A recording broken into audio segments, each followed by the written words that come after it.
If you thought it was controversial about with gyprocking whether top sheet goes in first or not, when it comes to waterproofing, there's a whole new area. Standards on waterproofing vary tremendously all around the world. So before you watch what I do, please bear in mind what I am doing is to Australian building standards. In England the standards are different, and in America they're different, and within American states I think they vary from what I've seen. On the YouTube I've seen guys put metal trays in, I've seen them put in bitumen sheeting or rubber sheeting and hot bitumen, so there's more than one way to skin this cat. I've taken the Australian standards and upped them because I wanted to make sure that this place would never ever have any water leaking problems. So sit back and watch how an Aussie bloke does it, mate. Cheers. I'm about to waterproof my wet areas prior to tiling them. I've done this job quite a number of times before in several renovations for neighbours and my son and myself, and this time it's a little bit different though. Because it's a new build, my work will be subject to being checked and authorised by my local council building inspector, and there is a standard that has to be met. It's Australian Standards 4858. You have to use particular products and apply them in a particular way. For me, the ultimate waterproofing is the material I work with quite a lot, fiberglass. But when I checked with my local building inspector, he said that fiberglass does not meet the Australian standards because it's too rigid, and that the waterproofing compound has to be flexible. He said I could use fiberglass as long as I supplied them with documentation proving that fiberglass met Australian standards for waterproofing, which of course I don't have and can't get. The normal practice in tiling over yellow tongue or chipboard flooring in Australia is that you're required to put down waterproof cement sheet. In Australia it's called villa board, about 5mm thick. The reason you put that down is in case you get any movement with the timber, your waterproof membrane and your tiles won't crack. So what I'm going to do is, instead of using that material, I'm going to fiberglass the floor. That'll give me that rigid one-piece surface and the waterproofing that I like. And then over the top of that fiberglass, I'm going to apply the product that meets the Australian standard for waterproofing. So hopefully I'll get the best of both worlds and an absolutely bulletproof water seal in all my wet areas.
You get to a point in building your own house where you've just got to paint doors and you think, excellent, this will be a walk in the park.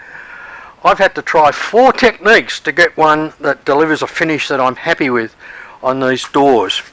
The first system I used was Sherwin-Williams Pro 400 full gloss paint, and I found that it had no coverage at all. There's an undercoat on this door, and then I had to put 3 coats of Sherwin-Williams Pro 400 on top to get an opaque finish.